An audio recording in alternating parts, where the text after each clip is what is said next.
తిరుమల లడ్డులో జంతు కొవ్వు కలవలేదు అని చెప్పి నిన్న సిట్ వాళ్ళు నిర్ధారించిన తర్వాత కిరాకార్పి వీడియో ఒకటి విపరీతంగా వైరల్ అవుతా ఉంది. ఒక్కసారి ఆ వీడియో చూడండి. రోజా అన్నట్టు రోజా పువ్వునే తిరుమల లడ్డులో వాడారు. ఎందుకంటే రోజా నా దృష్టిలో పందితో సమానం. పంది కొవ్వునే లడ్డులో వాడారు. రోజా పువ్వునే లడ్డులో వాడారు. అందుకే రోజా సంబరపడుతున్నట్టుంది. విన్నారా? ఈ వీడియో చూశాక నిజంగా నాకైతే చాలా బాధేసింది. ఎందుకంటే ఇంత బాడీ షేమింగ్గా మహిళల పైన చంద్రబాబు నాయుడు గారు, నారా లోకేష్ గారు అన్నదండలతోటి మహిళల పైన ఇంత దారుణమైన బాడీ షేమింగ్ చేస్తూ తిరుమల లడ్డును కూడా అవమానించేలాగా, తిరుమల లడ్డులో చంద్రబాబు నాయుడు గారు అయితే జంతు కొవ్వు కలిసింది 5 అని చెప్పి మాట్లాడితే, ఇతను అంతకు మించి కూడా దాటెళ్ళిపోయి నర మాంసం అన్నట్టుగా మాట్లాడాడు. ఇలాంటి మాటలు మాట్లాడాలంటే మనకి ఒక హిందూవాదిగా, లేకపోతే మనందరం వెంకటేశ్వర స్వామిని భక్తి శ్రద్ధలతోటి ప్రేమించి పూజించి ఆరాధించే వాళ్ళందరికీ ఇటువంటి మాటలు వింటూ బాధేస్తాయి. కానీ వీళ్ళకి ఎటువంటి బాధ లేదు. దేవుడి మీద రాజకీయాలు చేయాలనుకుంటారు.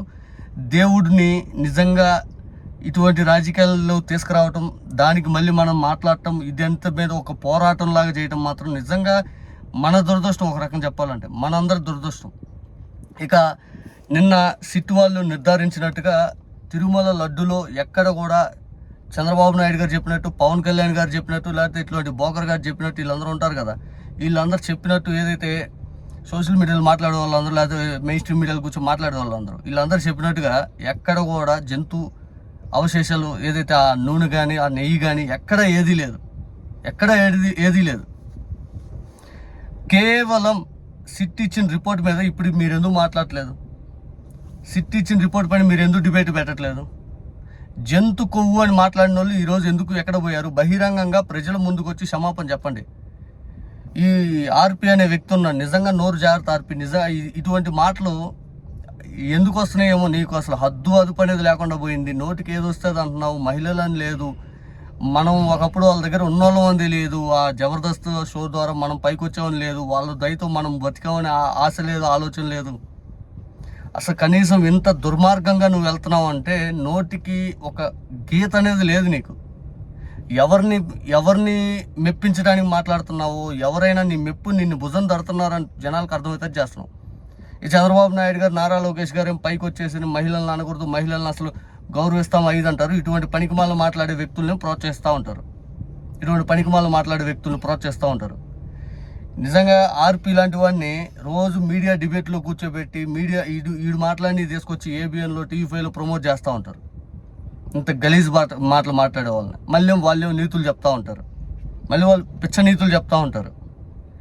ఇక జంతు కొవ్వు 5 అని మాట్లాడినటువంటి ప్రతి ఒక్కరూ దయచేసి హిందువులందరికీ బహిరంగంగా క్షమాపణ చెప్పండి. వెంకటేశ్వర స్వామి భక్తులందరికీ క్షమాపణ చెప్పండి బహిరంగంగా. ఎందుకంటే మీరు అన్న మాటలకి మా మనోభావాలు చాలా దెబ్బతింది. ఎంతలా అంటే ఇంత దారుణమైన వ్యాఖ్యలతోటి, అది 2019-20 కానీ స్పెసిఫిక్గా మెన్షన్ చేస్తూ ఒక రాజకీయ ముద్రేసే ప్రయాణంలో పూర్తిగా మాకు ఎటువంటి అడ్డంకులు ఎవరితో వద్దు, ఎవరి మనోభావాలు మేము పరిగణలో తీసుకోము, ఏదీ లేదు, మేము దుష్ప్రచారం చేయటం అది దేవుడి మీదైనా దేవుడిని వాడుకుంటాం. జగన్ గారి పైన దుష్ప్రచారం కానీ కీలకమైన ఎంత అంటే అంత దుష్ప్రచారం చేశారు. పచ్చ మీడియా కానీ, చంద్రబాబు నాయుడు గారు కానీ, నారా లోకేష్ గారు కానీ, పవన్ కళ్యాణ్ గారు కానీ, మీరు అన్న మాటలు మీరే దొరికిపోయారు. ఈరోజు పబ్లిక్గా ప్రతిదీ దుష్ప్రచారం చేసి మనకు అనుకూలంగా ఏదైతే ప్రజా మూడ్ని మార్చే విధంగా, ద్వేషాన్ని ఒకరిపైన పెంచే విధంగా ఎన్ని రోజులు ఆటలు సాగవు. వెంకటేశ్వర స్వామి అన్నీ చూస్తూ ఉన్నాడు. వెంకటేశ్వర స్వామి ఖచ్చితంగా ఆయన మీద పడ్డ ఏదైతే మరకను ఆయనే క్లీన్ చేయించుకున్నాడు. ఈరోజు మాట్లాడే ప్రతి ఒక్కరికి ఆయన భవిష్యత్తులో జవాబు చెప్పే అవకాశం ఉంటుంది. ప్రతి ఒక్కరికి వెంకటేశ్వర స్వామే జవాబు చెప్పుకుంటాడు. ఆయన మీద వేసినటువంటి, ఆయన మీద పడ్డటువంటి మీలాంటి వాళ్ళ నోటి ద్వారా మరక ఏదైతే పడేటట్టు ప్రయత్నం చేశారో, వెంకటేశ్వర స్వామి స్వయంగా తన మీద ఉన్న మరకని తానే కడిగేసుకుంటాడు. దేవుడు ఎప్పుడు కూడా ఎవరైనా కానీ అంతిమంగా అబద్ధాలు కానీ దుర్మార్గం కానీ అంతిమంగా నిజమే గెలిచేటట్టు చేస్తాడు.